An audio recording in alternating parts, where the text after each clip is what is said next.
എല്ലാ വർഷവും നവംബർ 19 മുതൽ 25 വരെ യുനെസ്കോയുടെ നേതൃത്വത്തിൽ ആഘോഷിച്ചുവരുന്ന ലോക പൈതൃക വാരത്തിൻ്റെ ഭാഗമായി കേരള ടൂറിസം വകുപ്പിന് കീഴിൽ പ്രവർത്തിക്കുന്ന മുസ്രിസ് പൈതൃക പദ്ധതിയിലും വാരാഘോഷം നടക്കുന്നു.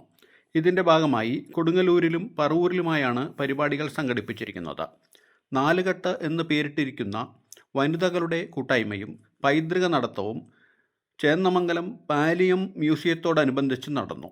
പാലിയം ഊട്ടുപുരയിൽ നിന്ന് ആരംഭിച്ച പൈതൃക നടത്തത്തിന് തുടക്കം കുറിച്ചുകൊണ്ട് finance manager Jose B Petta, marketing manager Ibrahim Sabin, administration manager Baburaj KV, Paliyam museum manager Nimmi KB, boat manager Sajjana Vasantharaj, Nalukettu programme coordinator museum manager doctor Mithun എന്നിവർ സംബന്ധിച്ചു.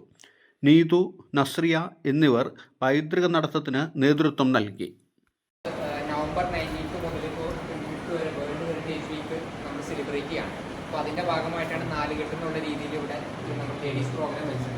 അപ്പോൾ 19 മുതൽ 25 വരെ ഹെറിറ്റേജ് വീക്ക് ആഘോഷിക്കുകയാണ്. അതിൻ്റെ ഒരു ഭാഗമെന്ന നിലയ്ക്കാണ് നമ്മൾ നാലുകെട്ട് എന്ന പേരിൽ നമ്മുടെ പ്രധാനപ്പെട്ട കുറച്ച് വനിതകളുമായിട്ട് ഉള്ളൊരു പ്രോഗ്രാം ഇവിടെ അറേഞ്ച് ചെയ്തിട്ടുള്ളത്.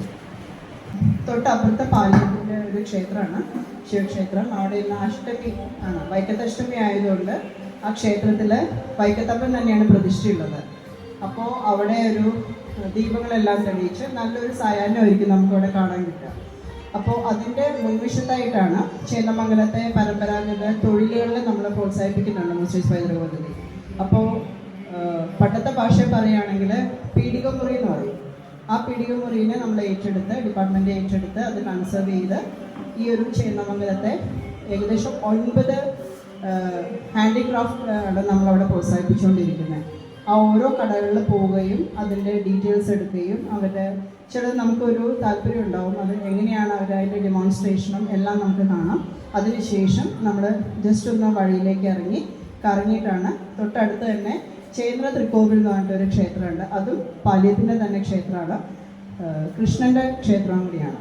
അപ്പോൾ ഓൺ ദ വേ നമ്മൾ നറേറ്റ് ചെയ്യുന്നത് ഈ ചേന്നമംഗലത്തിൻ്റെയും പാലിയത്തിൻ്റെയും ചരിത്രങ്ങളായിരിക്കും. അപ്പോൾ ഓരോ സ്പോട്ടുകളുണ്ട് നമുക്ക്, അതിനനുസരിച്ചായിരിക്കും നമ്മൾ പോകുന്നത്. തിരിച്ച് ചേന്ദ്ര തൃക്കോവിൽ കഴിഞ്ഞ് തിരിച്ച് വരുന്നത് നമ്മൾ പാലിയം പാലസിലേക്ക് സന്ദർശിക്കും. അവിടെ ഒരു ചെറിയൊരു റീഫ്രഷ്മെൻറ്റ് ഏർപ്പാടാക്കിയിട്ടുണ്ട്. അത് കഴിഞ്ഞ് പാലിയം പാലസ് സന്ദർശിച്ചതിന് ശേഷം നമ്മളുടെ യഥാർത്ഥ പ്രോഗ്രാമായ നാലുകെട്ടിലേക്ക് നമ്മൾ പ്രവേശിക്കും. അത് തൊട്ടടുത്ത് തന്നെയാണ് നാലുകെട്ടുള്ളത്. അവിടെയാണ് ഇതൊരു ഗെറ്റ് ടുഗദറും കൂടിയാണ്. നമ്മളുടെ പാലിയം കുറച്ച് സീനിയർ ആയിട്ടുള്ള ഒരു അമ്മയുണ്ടാവും. അപ്പൊ സ്വാഭാവികമായിട്ടും നമ്മൾ ഈ പാലിയം പാലസിന്റെ അകത്തേക്ക് നമ്മൾ ഇപ്പൊ കയറൂല. ഞാൻ നേരത്തെ സൂചിപ്പിച്ച പോലെ നമ്മുടെ യാത്രയുടെ ഒരു ക്ലൈമാക്സ് സമയത്താണ് നമ്മൾ എന്തായാലും ഇതിന്റെ അകത്തേക്ക് കയറാൻ പോകണ്ടാവുക.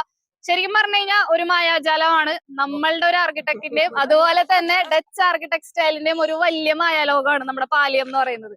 ശരിക്കും പറഞ്ഞു കഴിഞ്ഞാൽ നമ്മൾ ഉദ്ദേശിക്കുന്ന തരത്തിലുള്ള ഒരു പഴക്കമല്ല, ഏകദേശം ഒരു 350 വർഷത്തോളം പഴക്കമുള്ള ഒരു വലിയ കെട്ടിടമാണ് ആ കാണുന്നത്.